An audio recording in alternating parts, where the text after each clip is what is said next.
প্রেম করার পর পারিবারিকভাবে বিয়ের ক্ষেত্রে মেয়ের বাবা 10% জমি এবং 10 লক্ষ টাকা দেনমোহর করতে চায়, এই বিষয়ে কিছু বলবেন? ইয়ার এই কামাল কি বাত है? এটা তো জবরদস্তি হয়ে গেল। তোমার মেয়েকে যুবক কি মোহর দিবে এটা তো তার অ্যাবিলিটির ব্যাপার। It's all about ability man. যতটুকু সে পারবে ততটুকুই দিবে।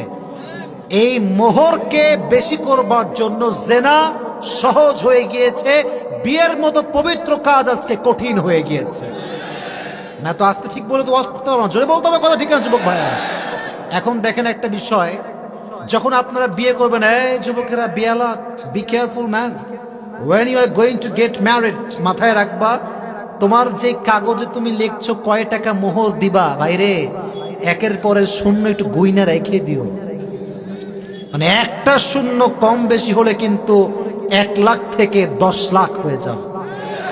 কথা আসতে বললেন কেন? জোরে বলতে হবে তো, ঠিক কিনা যুবক ভাইরা?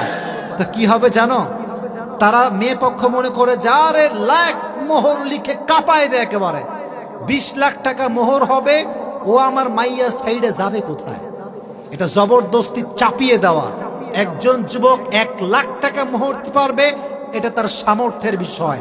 বাট যেই বাবা জোর করে তার জামাইকে মোহর দেওয়ার জন্য প্রেশারাইজ করে 20 লাখ 30 লাখ, 10 কাঠা জমি, 20 কাঠা জমি, 10 বিঘা জমি, আব্বার মতলব ভালো না,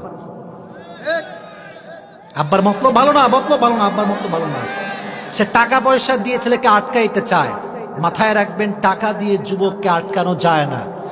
যুবক আটকাবে তখন তার স্ত্রী চরিত্রবান হবে। যখন চরিত্রবান স্ত্রী হলে যুবকদেরকে টাকা দিয়ে আটকাইতে হয় না। সেই যুবক তার চরিত্রবান স্ত্রীর জন্য তার পুরো জীবনটাকে বিসর্জন করতে রাজি হয়ে যায়, ঠিক না? অতএব মোহরটাকে কমায় দেন। Take it easy and make it easy. এটা ছোট্ট হাদিস বলছি। নবীর কাছে একজন সাহাবী, রাসূলুল্লাহ, ইয়া রাসূলুল্লাহ, বিয়ে করতে চাই, মোহর আছে? বলছে মোহর নাই। এই মিয়া, মোহর নাই, বিয়ে করবা কেমনে? বলছে নবী, বয়স তো বসে থাকে না, বয়স তো বাড়তেই আছে। তো বলছে তাই, ঠিক আছে, ওয়েট অ্যান্ড সি। আরেকজন মহিলা সাহাবী, এইদিকে আসো, তোমার বিয়ে হয়েছে? না। তোমার বিয়ে এই সাহাবীর সঙ্গে আমি দিতে চাই, তুমি কি কোরআন পারো? মেয়ে বলছে না, আমি তো কোরআন পড়তে পারি না।